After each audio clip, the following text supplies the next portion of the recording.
गीतांजलि जी लखनऊ से। गुरुदेव के चरणों में कोटि कोटि नमन। महाराज जी, लोक व्यवहार में पूर्णतः दैन्य कैसे रहा जाए, ये बुद्धि बहुत विक्षेप करती है। कौन?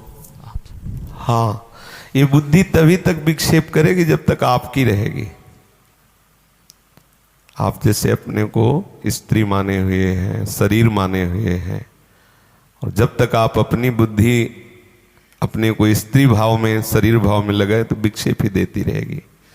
और जब ये बुद्धि श्री कृष्ण चरणों में, प्रियाजू के चरणों में लग जाएगी और आप अपने को प्रियालाल का मानेंगे, प्रियालाल को अपना मानेंगे, उसी दिन हर विपत्ति, हर विक्षेप, हर निंदा, हर अपमान, हर तिरस्कार आपके हृदय में मोद पैदा करेगा, आनंद पैदा करेगा। ये बात सबकी समझ में नहीं आएगी। कोई किसी की निंदा करे उसे मोद होगा, आनंद होगा? नहीं होगा, वो जलेगा। कौन जलेगा? जिसने इस निंदा के पात्र शरीर को मैं माना है वो जलेगा, और जिसने प्रभु को अपना मान लिया वो आनंदित होगा। ये बुद्धि जब तक प्रभु को नहीं समर्पित होती तभी तक ये विपरीत दशाएं लाती रहती है, विचलित करती रहती है, तभी तक इसमें कुमति रहती है।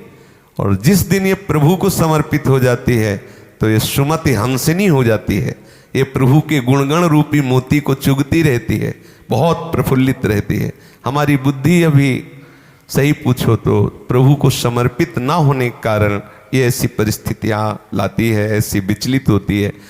व्यवहार में दैन्यता तभी आ सकती है जब हमारी बुद्धि प्रभु में स्थित होगी। जब प्रभु में स्थित होगी तो सब प्रभु ही हैं, ये दर्शन होगा। और अपने प्रभु के सामने दैन्य नहीं होगा तो अभी फिर उसकी सेवक भाव की पुष्टता कैसे होगी? इसीलिए हमने देखा है महापुरुषों को बहुत दैन्यता, बहुत दैन्यता, क्योंकि जिसको देख रहे हैं सामने इष्ट को देख रहे हैं। आप बुद्धि लगानी नहीं, क्योंकि बुद्धि लग चुकी है तो जिधर दृष्टि जाती है उधर दिखाई देता है प्रभु ही प्रभु, जिधर प्रभु, तो बहुत प्यार से, बहुत दैन्यता से। अब जिनकी बुद्धि माया में लगी हुई वो कहेंगे कि हम दबने वाले नहीं। वो जो प्राकृतिक दशा में बुद्धि स्थित है वो हमारी बात नहीं समझेगा, हमें उसकी बात समझ में नहीं आएगी। आप प्राकृतिक धरा की बातों को अपनी बुद्धि में बैठा लेंगे तो ये बात होगी। अच्छा, अपनी दांत से अपनी जबान कट जाती है, आप कहाँ रिपोर्ट लिखाते हैं? अपने हाथ से अपने चोट लग जाती है, आप किसको रिपोर्ट? बोले वो तो मेरा हाथ है ना। तो ये मेरापन इतने में क्यों रखा? और फैलाओ, और फैलाओ। उदार चरितानाम वसुधैव कुटुंबकम, संपूर्ण संसार मेरा हो गया। अब अपने हाथ से ऐसे मारा जाए तो क्या होगा? अच्छा, छोटा सा अपना बच्चा होता है, ऐसे दाढ़ी पकड़ के और घसीटता है, पापा कह के ऐसे थप्पड़ मारता है तो उसको सुख मिलता है। और दूसरा कोई आके एक बाल में भी हाथ लगा दे तो उसके हृदय में तुम हमारी, वो अपनी शान शौकत समझता है। ये दूसरा भाव ही हमें दैन्य नहीं होने दे रहा। अगर सब में अपने इष्ट का भाव देखने लगे तो दैन्यता आ जाए। उमा जे राम चरण रत विकत काम मद को, निज प्रभु में देखहि जगत के ही सन करही विरोध। सो अनन्य गति जाके असमति न टरई हनुमंत, मैं सेवक सचराचर रूप स्वामी भगवंत। हमारे इष्ट, हमारे प्राणाधार प्रभु सब रूपों में है।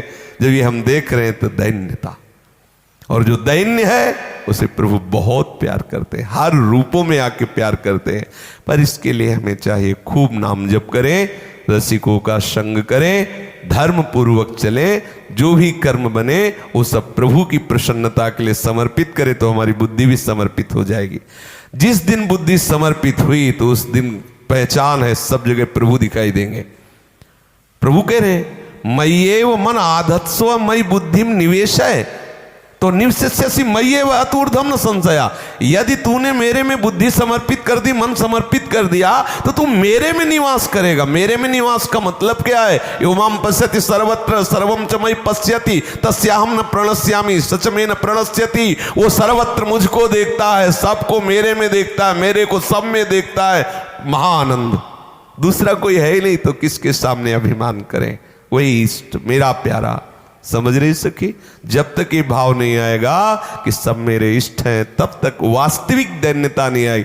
बाहर से दैन्यता का नाटक करा, अगर अंदर से दैन्यता है तो दूसरे के द्वारा किए हुए अपमान में वो समझता मैं इसी योग्य हूं, मैं इसी, उसे रोना आता है मैं इसी योग्य हूं। प्यारे अब तो कृपा कर दो। देखो सब कह रहे हैं प्यारे अब तो कर, वो मैं कितना पतित हूं। देखो अभी तक तो कोई गवाही नहीं था, प्रमाण हो गया। ये सब लोग कह रहे हैं कि ये पतित है, नीच है। प्रभु आप पतित पावन हो। हे उत्तम श्लोक, हे पूर्ण श्लोक, हे अच्युत, अपनी महिमा में आप प्रतिष्ठित हैं और संतों ने आपको कहा है पतित पावन। देखो सब कह रहे हैं नीच है, पतित है, अब मुझे स्वीकार कर लो। वो अंदर से वो वहां नहीं जाएगा कि हे नाथ करुणा करो इसका नाश हो जाए क्योंकि इसने मुझे कहा है ऐसा, ऐसा नहीं कहेगा। वो ये कहेगा नाथ देखो ये मुझे बोले ना पतित, अब आप पतित पावन बनो। प्रभु आपको पतित पावन जो नाम दिया गया उसे सार्थक करो, मुझे स्वीकार करो। उस ये दैन्यता वो प्रभु की तरफ बहेगा। किसी भी स्थिति में किसी भी व्यक्ति वस्तु स्थान के प्रभाव से प्रभावित होकर संग दोष से युक्त होकर के उसमें विकृति नहीं आएगी, उसकी भावना प्रभु की तरफ बढ़ती चली जाएगी। जिसने प्रभु को अपना मान लिया है, अपने को प्रभु का मान लिया है, फिर कहाँ विकृति? विकृति की गुंजाइश तब होती जब हम अपनी सत्ता मानते हैं, जब माया की सत्ता को सत्य मानकर सुख दुख अच्छा बुरा मान लेते हैं, फिर विकृति आ जाती है।